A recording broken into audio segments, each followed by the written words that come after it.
നമ്മുടെ ദുഃഖവും സുഖവും എല്ലാം നമ്മൾ ഫോക്കസ് ചെയ്യുന്ന സ്ഥലത്തിനെക്കാട്ടി കൂടുതൽ നമ്മുടെ മനസ്സിനുള്ളിലല്ലേ കൂടുതലും തോന്നുന്നത്. എപ്പോഴും നമ്മുടെ മനസ്സിനകത്തുള്ള സന്തോഷമാണ് അത് നമ്മൾ കാണുന്ന സ്ഥലങ്ങളിലേക്ക് പ്രതിഫലിപ്പിക്കാൻ നോക്കുന്നത്, അല്ലേ? നമുക്ക് ഒരുപാട് സന്തോഷമുള്ള സമയത്ത് എത്ര വിഷമം നമ്മുടെ മുമ്പിൽ വന്ന് ചാടിയാലും, എത്ര വിഷമങ്ങളുള്ള സാഹചര്യം ഉണ്ടായാലും നമുക്ക് ആ സന്തോഷം വിട്ടു പോകാൻ ഉള്ള ഒരു മനസ്സ് കാണത്തില്ല. അതിപ്പം എന്താ പറയുക, നമ്മളിപ്പോൾ ഒരു മരണ വീട്ടിൽ പോകാമെന്ന് വിചാരിച്ചു. മരണ വീട്ടിൽ പോകുന്ന സമയത്ത് നല്ല ഒരു നിമിഷം, എളുപ്പമുണ്ടായ ഒരു നിമിഷം മരണ വീട്ടിലേക്ക് പോകാനുള്ള. എന്നാൽ നമുക്ക് പോകാതിരിക്കാനും പറ്റത്തില്ല. പക്ഷേ അതിന് മുമ്പ് നമ്മൾ ഒരുപാട് 2 ദിവസം മുമ്പൊക്കെ നമ്മളൊരു വലിയ സെലിബ്രേഷൻ വേണ്ടി, അല്ല ഒരു വലിയ ഒരു കൂടിച്ചേരലിന്, എൻ്റർടൈൻമെൻറ്റിൻ്റെ ഒരു കൂടിച്ചേരലിന് വേണ്ടി നമ്മൾ ആ ദിവസത്തെ വൈകുന്നേരം നമ്മൾ ആ സായാഹ്നം നമ്മൾ കരുതിയിരുന്നതാണ്.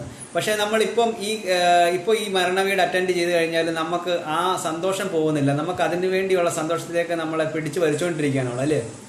അപ്പോൾ എപ്പോഴും നമ്മൾ നോക്കേണ്ടത് നമ്മുടെ മനസ്സിനുള്ളിലെ സന്തോഷം ഉണ്ടെങ്കിൽ നമുക്ക് എവിടെ മരണ വീട്ടിൽ പോലും നമുക്ക് വലിയ ദുഃഖമൊന്നും കാണത്തില്ല എന്നുള്ളത് തന്നെയാണ് ശരിക്കുമുള്ള അർത്ഥം.